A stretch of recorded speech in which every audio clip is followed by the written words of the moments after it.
Fifth সেমিস্টারের ছেলেমেয়েদের জন্য গল্পের পেপার থেকে রবীন্দ্র ছোট গল্পের ওপর আমার অফলাইন ব্যাচে একটি পরীক্ষা নিয়েছিলাম। তোমরা অনেকেই এক্সামটা দিতে চেয়েছিলে, তাই তোমাদের জন্য প্রশ্নপত্রটি দিয়ে দিচ্ছি আমি। তোমরা খাতায় প্রশ্নগুলো লিখে আনসারগুলো লিখে আমাকে জানিও কার কতটা স্কোর হচ্ছে। আগে কিন্তু তোমরা দেখে নিও না উত্তর, চেষ্টা করবে নিজে থেকে করার। কতগুলো পারছো দেখো, তাহলে বুঝতে পারবে এখনও পর্যন্ত তোমরা পরীক্ষার জন্য কতটা প্রিপেয়ার, বা টেক্সটগুলো কতখানি পড়েছো, লাইনগুলো চিনতে পারছো কি না নিজেরা দেখো।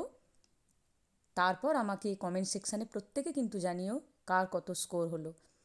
আর যে উত্তরগুলো পাবে না একেবারে শেষে আমি কিন্তু সে উত্তরগুলো জানিয়ে দেব, সেটাও তোমরা আমাকে কমেন্ট সেকশানে জানিও কোন উত্তরগুলো তোমরা পারছো না বা কোন উত্তরে তোমাদের সমস্যা আছে।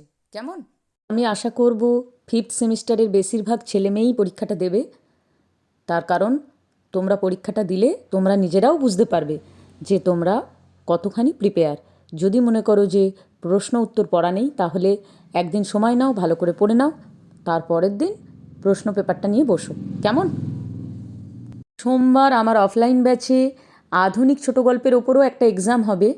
যদি দেখি তোমরা ইন্টারেস্টেড বা সিরিয়াসলি পরীক্ষাটা দিচ্ছ, তাহলে কিন্তু পরের দিন আমি তোমাদের সেই প্রশ্নপত্রটিও শেয়ার করে দেব। আর যদি দেখি না তোমরা একেবারেই পড়াশোনা করছো না, তাহলে কিন্তু আমি আর কষ্ট করে সেই প্রশ্নপত্রটি তোমাদের জন্য শেয়ার করব না।